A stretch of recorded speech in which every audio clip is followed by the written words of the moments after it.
नमस्कार सभी को। मेरे चैनल में आप सभी का हार्दिक स्वागत है। आज मैं उपस्थित हूँ मधु कांकरिया का लिखा उपन्यास सूखते चिनार का अगला भाग लेकर। तो आइए कथानक प्रारंभ करते हैं।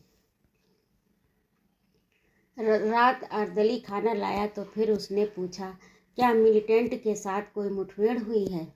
क्या कोई ऑपरेशन चल रहा है? अर्दली ने गंभीर हो बताया, सर जी, यहाँ तो 24 घंटे ही यह सब होता रहता है। अगले सप्ताह में अमरनाथ की यात्रा शुरू होने वाली है ना, इस कारण इस सप्ताह वारदातों की और बाहर से आने वाले मिलिटेंटों की संख्या बढ़ रही है। हर दिन खबर आ रही है, आतंकी कहीं नीचे उतर वारदात करने की तैयारी में हैं, तो कहीं सीमा पार से विदेशी आतंकियों के घुसने की खबर आ रही है। ये नए सीओ साहब बहुत ज़्यादा कर्मठ हैं, न खुद चैन से बैठते हैं न औरों को बैठने देते हैं। जाने कितने खबरिया घुसा रखे हैं गांव-गांव में। आधी से ज़्यादा खबरें तो झूठी निकलती हैं, पर इन्हीं खबरों में से एक आध खबर सच्ची भी निकल आती है। इतनी ज़बरदस्त कि ऑपरेशन लंबा खिंचता जाता है। नहीं सर जी, एक बार ऑपरेशन चालू हो गया तो फिर कोई भी नहीं निकल सकता। फिर तो मरकर या मारकर ही बाहर निकला जा सकता है। मन में फिर हूँक उठी, कहाँ फंस गया भाई। लगा जैसे किसी अज्ञात भय ने गर्दन मरोड़ कर रख दी उसकी। कहीं ऑपरेशन लंबा खिंच गया तो क्या दोबारा देख पाऊंगा भाई को? अकेला बंद कमरा, ठंडा रेंगता अंधेरा, साए साए करता सन्नाटा और डरावनी खबरें। कश्मीर इतना भयानक हो सकता है, सोचा भी नहीं था उसने। पल पल मिलाता रहा वह फ़ोन, कभी लैंडलाइन तो कभी मोबाइल, सब बंद। जरूर कहीं भयानक एनकाउंटर चल रहा है, इसीलिए सारे संचार सूत्रों को बंद कर दिया गया। नहीं, अब तो संदेह भी नहीं रहा। फिर मिलाया फ़ोन उसने कंट्रोल रूम में। जय हो किस्मत, मिल गई लाइन। पता चला मेजर संदीप वापस आ गए हैं। कब आएंगे भूषण कैंप में नहीं बता सकते। थोड़ी देर बाद फिर फ़ोन कर लें, पूछ कर बता दिया जाएगा आपको। फिर मिलाया उसने मोबाइल, मिल गया। बस सुबह 8 बजे तक पहुंच रहा हूं। अभी आर्मी की जीप नहीं निकल सकती, नहीं तो तुरंत आ जाता। हे प्रभु, उसके हाथ फिर जुड़े। लगा छाती पर घटी कोई भारी भरकम चट्टान हट गई। भूषण कैंप लौटा संदीप तो आकुल व्याकुल सिद्धार्थ लिपट गया उससे। भाई, तुमने तो जान ही निकाल दी मेरी। मैं नहीं जानता था इतना खतरा है। हंस दिया संदीप, एक उदास हंसी। खतरा कहाँ नहीं है भाई, कहीं बाहर तो कहीं भीतर। अच्छा पहले ये बता, तूने जाना क्यों स्थगित कर दिया? ओह, सोचा होगा कि भाई मिलेगा या नहीं। भाई, कितने कठोर हो गए हो तुम। सिद्धार्थ का गला भर आया। क्या करूं, आजकल खबरें ही कुछ ऐसी मिल रही हैं कि मेरी मानसिकता बदल रही है। जिंदगी भर मैं अपनी राय बदलने को बाध्य हूँ। ऐसी कौन सी खबर मिल गई तुम्हें? पहले खाते पीते हैं, फिर बात करते हैं। संदीप ने इंटरकॉम पर ही अपने आने की सूचना दी अपनी अर्दली को और चाय नाश्ता लाने को कहा। कहवा की गरम गरम चुस्कियों के बीच बात छेड़ी सिद्धार्थ ने। संदीप ने फिर टालना चाहा, पर जो घटना घटी थी पिछले दिनों, वह घाटियों की धुंध की तरह छाई हुई थी उसके दिलो दिमाग पर, और उसके कुछ सूत्र सिद्धार्थ से भी जुड़े थे। इसलिए वह चाहता था सिद्धार्थ भी जान ले उस घटना को। सैंडविच को कुतरते हुए उसने कहा, तू जानता है मेरे दोस्त अभिषेक को? हाँ हाँ, वही जिसने तेरे साथ स्कूल फाइनल किया था। क्या हुआ उसे? उसे कुछ नहीं हुआ, पर उसके छोटे भाई ने आत्महत्या कर ली। अरे क्यों? वह तो बड़ा प्रतिभावान था, आईआईटी कानपुर में था। इतने होनहार लड़के से आत्महत्या का संबंध जोड़ नहीं पा रहा था सिद्धार्थ। हाँ, तो मैंने कहा था कि तुम्हें खतरा कहाँ नहीं है। नहीं, कहीं बाहरी तो कहीं भीतरी। अब वह तो आरआर पोस्टिंग में नहीं था, सबसे सुरक्षित जगह में था। कानपुर के आईआईटी कैंपस में अपना ही उत्पाती मन शत्रु बन बैठा। कर ली खुदकुशी। कुछ तो कारण जरूर रहा होगा। कोई प्रेम का चक्कर तो नहीं था? नहीं यार, कारण तो नो डाउट था। क्रीमी लेयर था, सफलता का अभ्यस्त। इस कारण जीवन में पहली बार मिली असफलता के झटके को झेल नहीं पाया। रुमाल से मुंह पोंछते हुए बात जारी रखी संदीप ने। कई बार भाई मुझे लगता है कि आज के जीवन का जो पैटर्न है, कहीं गहरी गड़बड़ी उसी में है। आज लोग अतिरेक में जीते हैं, जीवन को युद्ध की तरह लेते हैं, पूरा दम लगा देते हैं सफलता हासिल करने में, करियर बनाने में। अब देखो, जीवन में न कोई महापुरुष का आदर्श है, न प्रकृति है, न परिंदे हैं, न संगीत है, न खेल कूद है, न समाज सेवा है। बस ले देकर एक ही खिड़की है करियर की। वह बंद हुई कि जिंदगी की गर्दन ही मरोड़ दी। सिद्धार्थ मरा जा रहा था, ये जानने को कि क्या हुआ अभिषेक के भाई के साथ। भाई की बात को बीच में ही काट कर झल्लाया वह। भाई अब दर्शन मत भगारो, मुझे बताओ क्यों की अनूप ने खुशी। संदीप को लगा यही अवसर है कि वह समझाए सिद्धार्थ को क्या है जीवन के अर्थ, क्यों जरूरी है उसे हर हालत में स्वीकार किया जाए। इसीलिए उसे समझाते हुए कहने लगा, वह धैर्य रखो भाई, मैं दर्शन नहीं बघार रहा। शायद तुमको समझाते समझाते मैं स्वयं को भी समझा रहा हूँ। क्यों व्यक्ति जीवन में इतना हताश हो जाए कि टुच्ची सफलता की खातिर जीवन जैसी विराट और दुर्लभ नियामत को ही खत्म कर डाले। अब तुम यही देखो कि अनूप के अंदर यदि जीवन की जड़ें गहरी हुई तो आज क्या महज परीक्षा की असफलता उसे जीने के प्रति अविश्वास से भर देती। अरे भाई, ये तो अंतिम वर्ष था, वह सिर्फ एक विषय में अटक गया। पिछले 2-3 सेमेस्टर में वह उसी विषय में बराबर अटक रहा था। उसे पूरी उम्मीद थी कि उसे डिग्री मिल ही जाएगी, इसीलिए उसने घर वालों को भी कुछ नहीं बताया, बल्कि घर वालों को आमंत्रित भी कर डाला कन्वोकेशन में आने के लिए। उत्साहित उमंगित घर वाले आए। दिन भर वह उनके साथ रहा, शाम को सबको रेस्तरां में ले गया। उसने कहा, आप थोड़ी देर प्रतीक्षा करें, मैं आता हूँ। घंटे 2 घंटे जब वह नहीं आया तो घर वाले हॉस्टल भागे। वहाँ जब पहुँचे तो देखा वह झूल रहा था पंखे से। टेबल पर था एक सुसाइड नोट जिस पर लिखे थे सिर्फ 4 शब्द, आपका अयोग्य पुत्र, माफ़ी। तो भाई, मेरा तो सिर्फ यही कहना है कि जीवन असफलता से बहुत ऊपर की चीज़ है। उसे योगी सी निसंगता से स्वीकार करना चाहिए।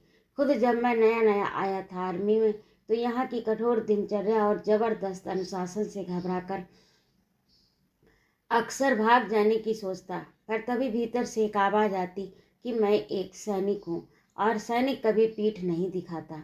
बस यही आवाज़ मुझे संबल देती रहती और मैं डटा रहता। उन दिनों मैंने अपनी टेबल पर अब्राहम लिंकन की तस्वीर चिपका रखी थी, जिसका इतिहास ही असफलताओं का इतिहास था।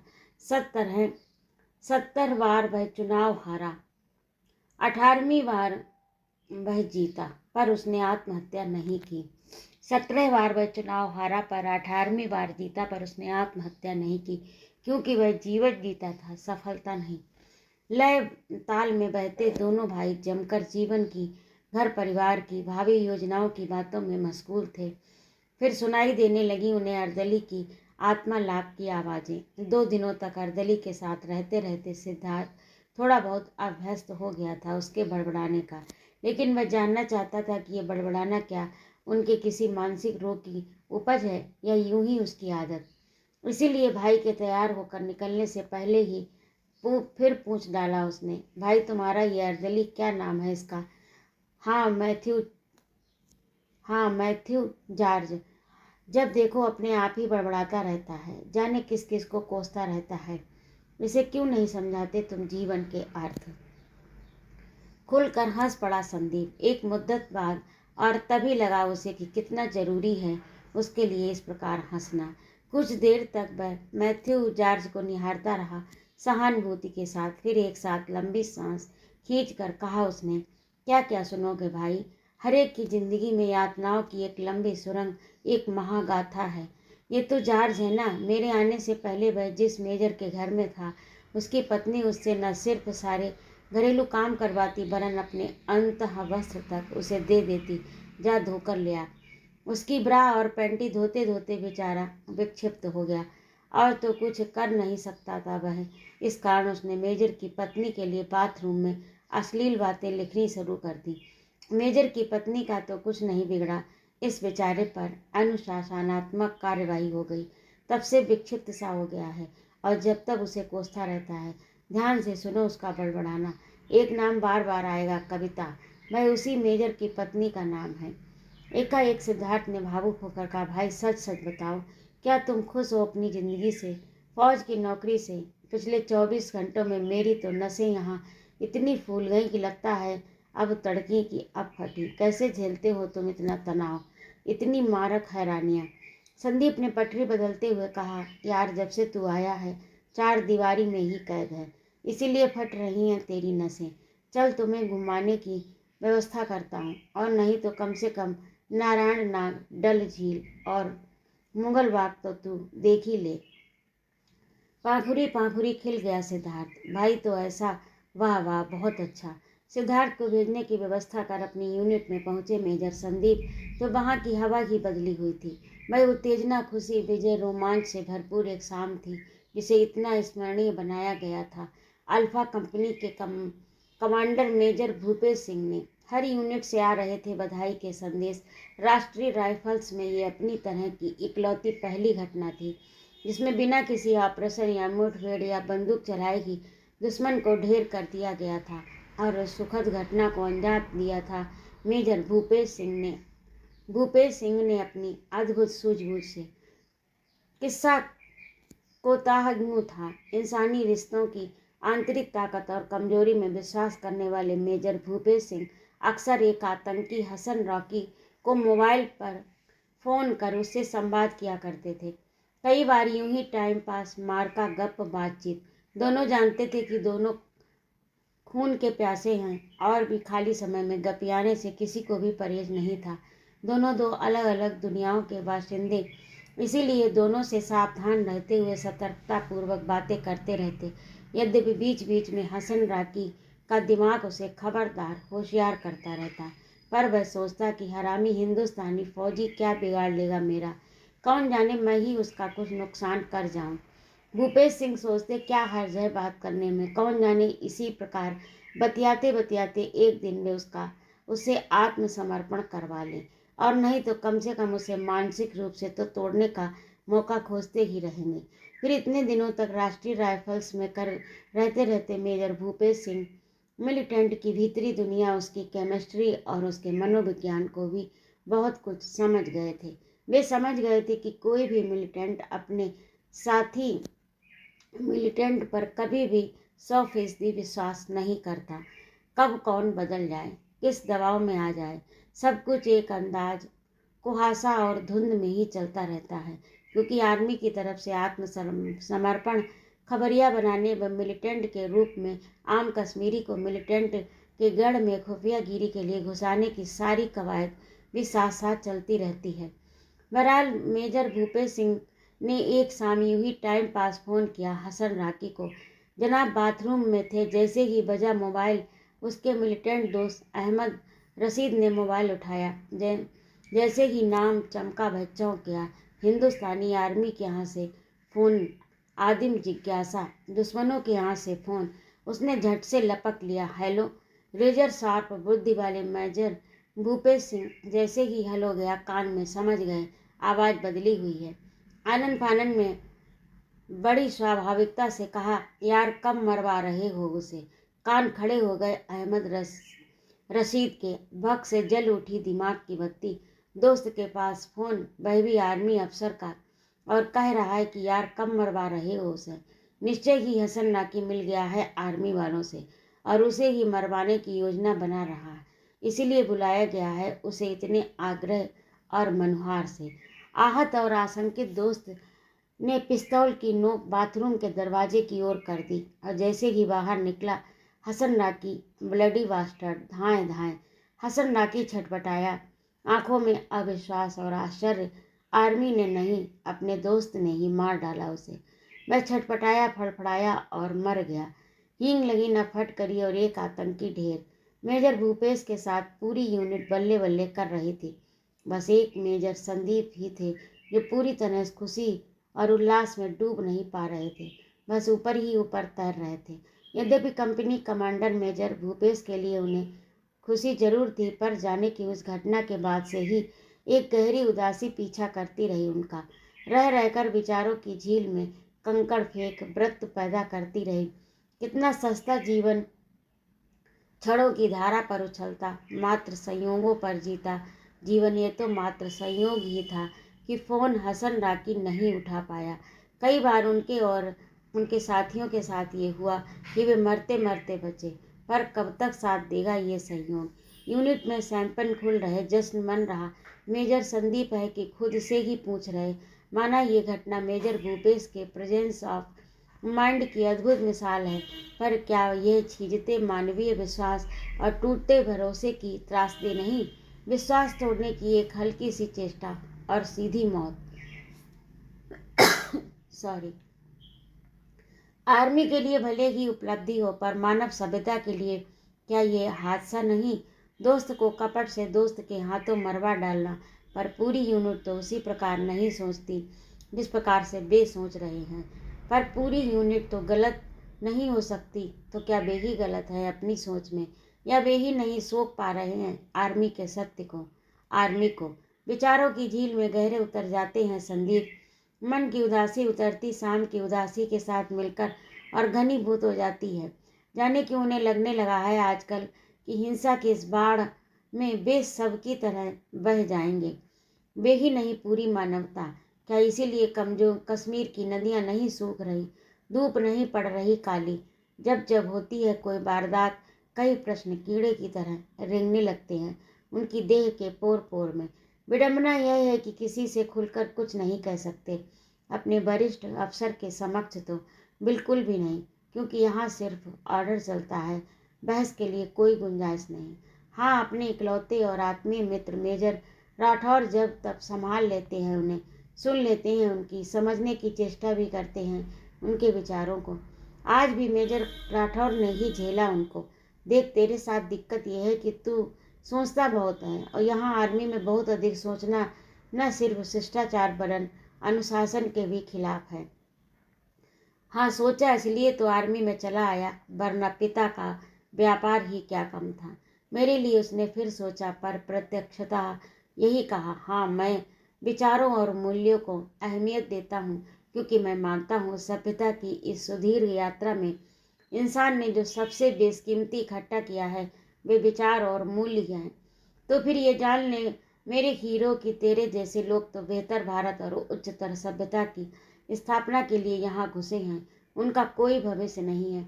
हमें यहाँ इसके लिए भेजा भी नहीं गया, दूसरों का बोझ हम क्यों उठाएं? सीधी सी बात है, हमें यहाँ भेजा गया है मिलिटेंट का सफाया करने के लिए, और उसे हमें पूरी तरह ईमानदारी से करना है। कैसे करना है? कपट से या धोखे से, नैतिकता से अनैतिकता से, धर्म से या धर्म से, ये सोचना हमारा काम नहीं। हम कर भी क्या सकते हैं? हम तो सामूहिक भविष्य और नियति से बंधे हुए हैं, पूरे सिस्टम के नट और बोल्ट। आर्मी में सिस्टम महत्वपूर्ण है, व्यक्ति नहीं। बस सिस्टम चलता रहे, बस सिस्टम चलता रहे। और जो इस जमीर नाम की चिड़िया का क्या करूं, जो हर वारदात के बाद अपनी नुकीली चोंच से लहू लुहान कर डालती है मुझे? दुखी होते हुए पूछा संदीप ने। देख मेरे भाई, तेरी ये पहली पोस्टिंग है ना, इस कारण जमीर नाम का लवादा तेरे गुदगुदे शरीर से लटका है अभी तक। साल डेढ़ साल बाद देखना, ये सब घटनाएं तेरी जिंदगी की रूटीन बन जाएंगी और तू इनका अभ्यस्त बन जाएगा। एक घटना बताता हूँ। मेरी पिछली पोस्टिंग सीमा के पास की चौकी पर थी। रात के अंधेरे में मैंने कोई आवाज़ सुनी, लगा कोई सीमा पार से घुस रहा है। हमने 3 बार वार्निंग दी, कहा रुको। मैं डर के मारे रुका नहीं। खूब अंधेरा, आतंकी समझ हमने उसे गोली मार दी। सुबह देखा जिसे आतंकी समझ हमने मार डाला वह एक चोर था, गरीब चोर। उसकी गठरी में 3-4 किलो चावल थे, उसकी पीठ पर लदी थी, जैसे वह सीमा पार ले जाकर ज़्यादा पैसों में बेचने वाला था। मारे डर के वह कुछ नहीं बोला, हमारी बंदूक बोल उठी। ऐसे ही एक बार हमने एक बच्चे को पकड़ा। गनीमत थी कि दिन का समय था, यदि रात का समय होता तो उसकी भी जान जा सकती थी। उस बच्चे के पास से निकला 1 करोड़ का चरस। उसे पता नहीं था, उसे तो सिर्फ मिलने थे 100 रुपये इस पार से उस पार जाने के। तो बाबू सच कहूँ, उस दिन उस गरीब चोर की लाश देख मैं भी रोक दिया था। मन किया भाग खड़ा हूँ यहाँ से, पर भाग कर भी कहाँ जाऊँ, भगोड़ा घोषित कर दिया जाऊँगा और मान लो कि मैं गोली नहीं चलाता, कोई आतंकी घुस आता तो फिर क्या वह हमें छोड़ता? तो मेरे दोस्त, यहाँ हम अस्तित्व की लड़ाई लड़ रहे हैं, व्यक्तित्व की नहीं। और एक बात याद रखो, दुनिया भागने से नहीं बदलती, बदलती है उसका सामना करने से। भीगे भीगे शब्दों में जवाब देते हैं मेजर संदीप, मैं क्या करूं? मैं अपने को यहाँ हर हाल मिसफिट पाता हूँ। छोड़ना चाहूँ तो इसकी इजाज़त नहीं, और रहना चाहूँ तो जिस वास्तविकता की मुझसे उम्मीद की जाती है वह मुझ में है नहीं। जिस मानसिक पवित्रता और मिशन के साथ मैं यहाँ आया, उसकी यहाँ कोई कद्र ही नहीं। कद्र तो दूर की बात उसे कोई समझने तक को तैयार नहीं। और तो और मेरी छटपटाहट तक को खुलकर बोलने का मौका नहीं। हर सीनियर अफसर पेपर वेट की तरह मेरी छटपटाहट के पन्ने को परिधि में बांधने को तैनात है। दम घुटता है मेरा यहाँ। तो अभी आप सुन रहे थे मधु काकरिया का लिखा उपन्यास सूखते चिनार का आज का अंश। आपको कैसा लगा कमेंट करके अवश्य बताइएगा। यदि आपको मेरा कहानी सुनाना अच्छा लगता हो तो कृपया मेरे चैनल को सब्सक्राइब अवश्य करें, लाइक और कमेंट करें तथा अपने मित्रों में शेयर भी करें। सुनने के लिए बहुत बहुत धन्यवाद। जय माँ भारत।